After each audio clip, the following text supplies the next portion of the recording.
Hello student, আমি তোমাদের Shubhankar sir. পূর্বের ন্যায় আজ আমি তোমাদের জন্য আবার আরেকটি মক টেস্ট চ্যালেঞ্জ এর ক্লাসে উপস্থিত হলাম।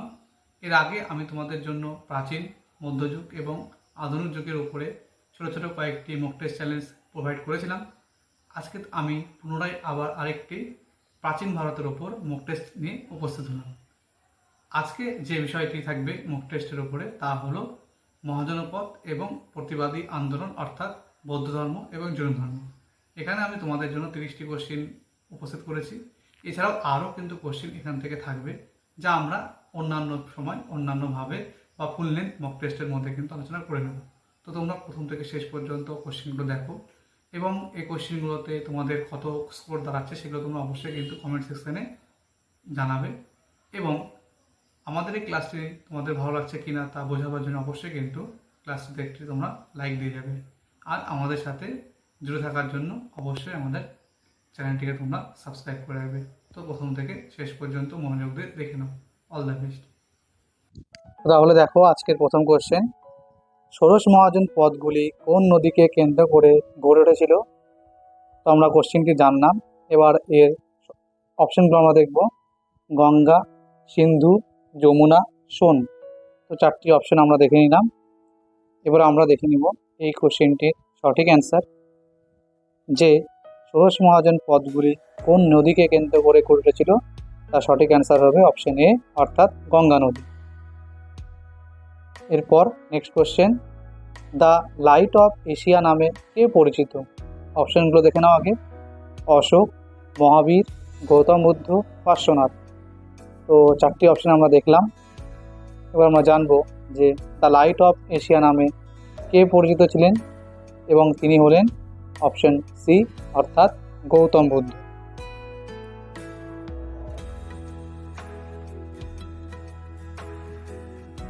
এরপর নেক্সট কোশ্চেন 3, কোন মহাজন পদটি বর্তমানে ভারতে নেই? অপশনগুলো দেখে নাও। গান্ধার, কম্বোজ, অবন্তী, এবং অপশন ডিতে এ ও বি উভয়, অর্থাৎ গান্ধার, কম্বোজ। তো দেখলাম আমরা অপশনগুলি। এবার আমরা সঠিক উত্তরটি জানব, এবং এই কোশ্চেনটির সঠিক অ্যান্সার হয়ে যাবে অপশন ডি, অর্থাৎ এ এবং বি উভয়, অর্থাৎ গান্ধার এবং কম্বোজ। এরপর নেক্সট কোশ্চেন 4, মাহিষ্মতি কোন মহাজন পদের রাজধানী ছিল?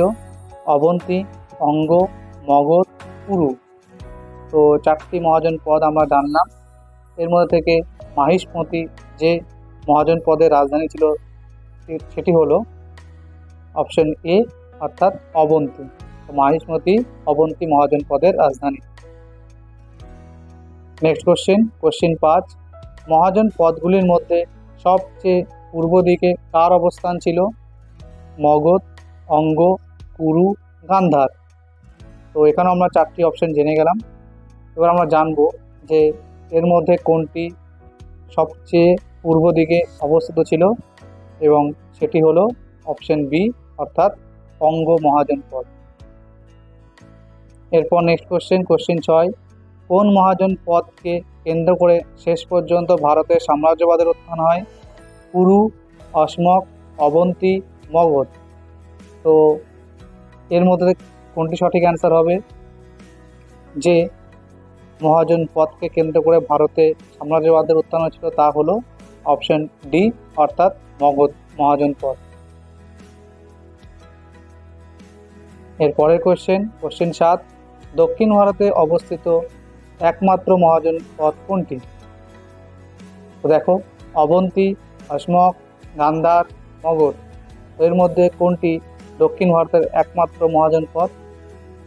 তো আমরা চারটি অপশন দেখলাম। এবার আমরা জানবো সঠিক উত্তর, এবং সেটি হবে অপশন বি, অর্থাৎ অসমক। নেক্সট কোশ্চেন 8, নিম্নলিখিত কোন মহাজন পদে প্রজাতন্ত্র ছিল? দেখে নাও অপশনগুলো। মল্ল, চেদি, ব্রিজি, এবং বোথ এ এবং সি। তো দেখে নাও কোনটি হতে পারে এগুলির মধ্যে সঠিক উত্তর।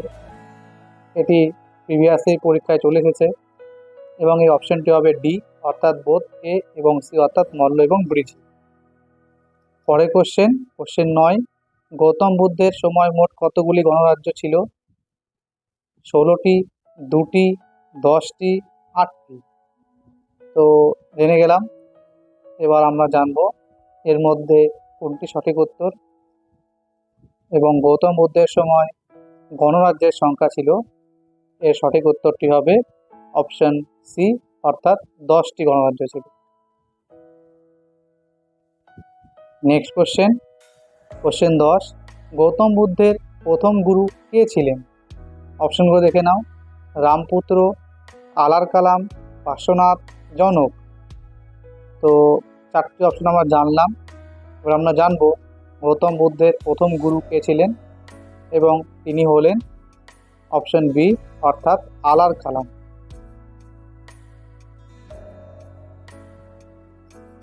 এরপর নেক্সট কোশ্চেন 11, বৌদ্ধ ত্রিপিটকগুলি কোন ভাষায় রচিত? পালি, প্রাকৃত, সংস্কৃত, সবগুলি। তো 4টি অপশন আমরা জানলাম। এবার আমরা দেখব এর মধ্যে সঠিক উত্তরটি কী হবে।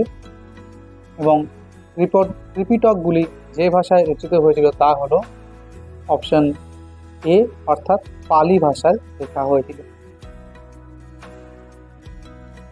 এরপর নেক্সট কোশ্চেন 12, পিটক শব্দের অর্থ কী? দেখে নাও অপশনগুলো কী আছে। শব্দগুচ্ছ, সারি, গ্রন্থ, ঝুড়ি। তো আমরা 4টি অপশন খুব ভালোভাবে দেখে নিলাম। নেক্সট আমরা জানবো এর সঠিক উত্তরটি কী হবে। যে পিটক শব্দের অর্থ হলো অপশন ডি, অর্থাৎ ঝুড়ি।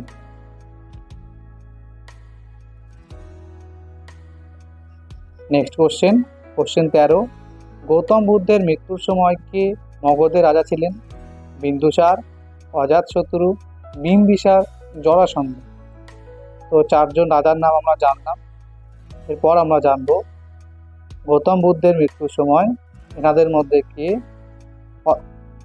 মগধের রাজা ছিলেন, এবং তিনি হলেন অপশন বি, অর্থাৎ অজাতশত্রু। নেক্সট কোশ্চেন 14, জৈন ধর্মে কতজন তীর্থঙ্কর আছেন? এটিও প্রিভিয়াসে পরীক্ষায় চলে এসেছে। 22 জন, 23 জন, 24 জন, 25 জন। তো 4টি অপশন আমরা জানলাম। এবার আমরা জানবো যে জৈন ধর্মে মোট কতজন তীর্থঙ্কর ছিলেন বা আছেন, এবং সেটি হলো সঠিক অ্যান্সার অপশন বি, অর্থাৎ 24 জন তীর্থঙ্কর আছেন। এরপর নেক্সট কোশ্চেন 15, জৈন ধর্মের 23তম তীর্থঙ্কর কে ছিলেন? তো দেখে নাও অপশনগুলো। আদিনাথ, মল্লিনাথ, নেমিনাথ, পার্শ্বনাথ। তো আমরা জানবো এর সঠিক উত্তরটি কী হবে। যে জৈন ধর্মের 23তম তীর্থঙ্কর ছিলেন অপশন ডি, অর্থাৎ পার্শ্বনাথ।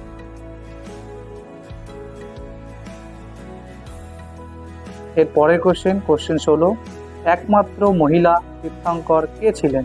অপশন দেখে নাও। মল্লিনাথ, নেমিনাথ, অরিষ্টনেমি, মহাবীর। তোমরা 4জন নাম জানলাম। এর মধ্যে থেকে কে একমাত্র মহিলা তীর্থঙ্কর ছিলেন তা জানবো, এবং এই কোশ্চেনটির সঠিক উত্তর হয়ে যাবে অপশন এ, অর্থাৎ মল্লিনাথ। তো মল্লিনাথ ছিলেন একমাত্র মহিলা তীর্থঙ্কর। এর পরের কোশ্চেন 17, পার্শ্বনাথ কোথাকার রাজপুত্র ছিলেন? অপশনগুলো দেখে না এক করে। বৈশালী, কুশীনগর, কাশী, অবন্তী। তো এর মধ্যে থেকে কোনটি সঠিক উত্তর হতে পারে? যে পার্শ্বনাথ কোথাকার রাজপুত্র ছিলেন? তো সঠিক উত্তর হয়ে যাবে অপশন সি, অর্থাৎ কাশী। তার পিতা কাশী রাজা অশ্বসেন ছিলেন। এর পরের কোশ্চেন দেখো কি বলেছে। গৌতম বুদ্ধের গৃহত্যাগকে কি বলা হয়? তো আমরা আগে অপশনগুলো দেখি। ব্রহ্মচর্য, মহাবিনিষ্ক্রমণ, মহাপরিনির্বাণ, নির্বাণ। তো আমরা 4টি অপশন জানলাম। এবার আমরা জানবো এর সঠিক উত্তর। এই গৌতম বুদ্ধের মহাবিনিষ্ক্রমণকে বলা হয়, এর সঠিক উত্তর হয়ে যাবে অপশন বি, অর্থাৎ মহাবিনিষ্ক্রমণ, যার চিহ্ন ঘোড়া। এরপর নেক্সট কোশ্চেন, কত বছর বয়সে বুদ্ধ নির্বাণ লাভ করেন? 29, 42, 35, 80। তো আমরা 4টি অপশন জানলাম। এবার আমরা জানবো কত বছর বয়সে তিনি নির্বাণ লাভ করেন। তো এই কোশ্চেনটির সঠিক উত্তর হয়ে যাবে অপশন সি, অর্থাৎ 35 বছর বয়সে। এর পরের কোশ্চেন দেখো কি বলেছে। কোশ্চেন 20, কোন নদীর তীরে বুদ্ধ নির্বাণ লাভ করেন? নিরঞ্জনা, গঙ্গা, কোশি, নর্মদা। তো 4টি অপশন আমরা দেখলাম। নেক্সট আমরা জানবো এর মধ্যে সঠিক উত্তরটি কী হবে, যে কোন নদীর তীরে বুদ্ধ নির্বাণ লাভ করেন, এবং তার সঠিক উত্তর হয়ে যাবে অপশন এ, অর্থাৎ নিরঞ্জনা নদীর তীরে। এর পরের কোশ্চেন 21, গৌতম বুদ্ধ কোন ভাষায় তার ধর্মমত প্রচার করতেন? সংস্কৃত, প্রাকৃত, পালি, আরামাইক। তো 4টি অপশন আমরা দেখলাম। নেক্সট আমরা জানবো যে এর সঠিক উত্তর, যে কোন ভাষায় গৌতম বুদ্ধ তার ধর্মমত প্রচার করতেন, এবং এর সঠিক উত্তর হয়ে যাবে অপশন সি, অর্থাৎ পালি। তারপরের কোশ্চেন 22, চতুর্থ বৌদ্ধ সংগীতি কার সময় হয়েছিল? অশোক, কনিষ্ক, কালাশক, অজাতশত্রু। তো আমরা 4জন রাজার নাম জানলাম। এবার আমরা জানবো যে কার সময় চতুর্থ বৌদ্ধ সংগীতি অনুষ্ঠিত হয়েছিল। তো এই কোশ্চেনটির সঠিক উত্তর হয়ে যাবে অপশন বি, অর্থাৎ কনিষ্কের সময় হয়েছিল, কাশ্মীরে। তারপরের কোশ্চেন 23, জৈনদের প্রাচীনতম সাহিত্যের নাম কি? উব্বা, দ্বাদশাঙ্গ, উপাঙ্গ, জাতক। আমরা 4টি অপশন জানলাম। নেক্সট আমরা জানবো যে জৈনদের প্রাচীনতম সাহিত্যের নাম কি ছিল, এবং জৈনদের প্রাচীনতম সাহিত্যের নাম হলো অপশন এ, অর্থাৎ উব্বা। নেক্সট কোশ্চেন 24, গৌতম বুদ্ধের জন্ম লুম্বিনী গ্রামে, এর প্রমাণ নিম্নলিখিত কোনটি? বুদ্ধচরিত, জাতক, রাজতরঙ্গিনী, রুম্বিনদেই লিপি। তো আমরা 4টি অপশন জানলাম খুব ভালো করে। এবার আমরা জানবো যে নিম্নলিখিত কোনটি সেই প্রমাণ, যার উত্তর হলো অপশন ডি, অর্থাৎ রুম্বিনদেই লিপি। এটি অশোকের একটি লিপি। নেক্সট কোশ্চেন 25, মহাবীরের কোথায় মৃত্যু হয়? অপশনগুলো আগে দেখে নাও। শ্রাবস্তী, বৈশালী, পাবাপুরী, কুশীনগর। তো 4টি অপশন আমরা জানলাম। নেক্সট আমরা জানবো যে মহাবীর কোথায় মারা গিয়েছিলেন। তো এই কোশ্চেনটির সঠিক উত্তর হয়ে যাবে অপশন সি, অর্থাৎ পাবাপুরীতে। এর পরের কোশ্চেন 26, তীর্থঙ্কর মল্লীনাথের প্রতীক কি? 4টি অপশন দেখে নাও। সাপ, সিংহ, বৃষ, কলস। 4টি ইম্পর্টেন্ট। তো এর মধ্যে থেকে কোনটি তীর্থঙ্কর মল্লীনাথের প্রতীক হবে তা আমরা জানবো এখন, এবং এই কোশ্চেনটির সঠিক উত্তর হয়ে যাবে অপশন ডি, অর্থাৎ কলস। এরপর নেক্সট কোশ্চেন 27, মহাবীর কোন ভাষায় ধর্ম উপদেশ দিতেন? প্রাকৃত, পালি, সংস্কৃত, বাংলা। আমরা 4টি অপশন জানলাম। এবার আমরা জানবো যে মহাবীর কোন ভাষায় ধর্ম উপদেশ দিতেন, এবং এই কোশ্চেনটির সঠিক উত্তর হয়ে যাবে অপশন এ, অর্থাৎ প্রাকৃত ভাষায় মহাবীর ধর্ম উপদেশ দিতেন।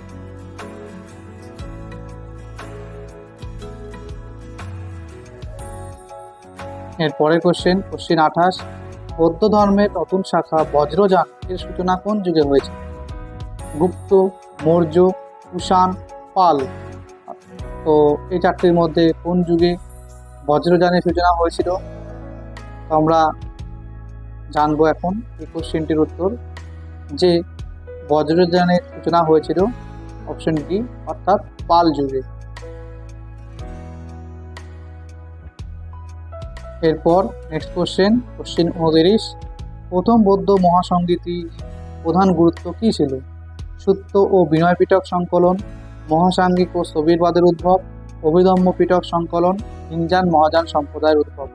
চারটি কিন্তু ইম্পর্টেন্ট, চারটি বৌদ্ধ মহাসংগীতির জন্য। তো প্রথমটার এর জন্য থেকে কোনটি ইম্পর্টেন্ট সেটা এখন জেনে নাও। তো সেটি হলো সত্য ও বিনয় পিটক সংকলন। নেক্সট কোশ্চেন 30 এবং আজকের শেষ প্রশ্ন। প্রথম জৈন সংগীতির সভাপতি কে ছিলেন? মহাকাশ্যপ, ভদ্রবাহু, স্থূলভদ্র, দেবর্দিগণ। আমরা চারটি অপশন জানলাম। এবার আমরা এই কোশ্চেনটির সঠিক উত্তর জানব এবং এই কোশ্চেনটির সঠিক উত্তর হয়ে যাবে অপশন সি, অর্থাৎ স্থূলভদ্র।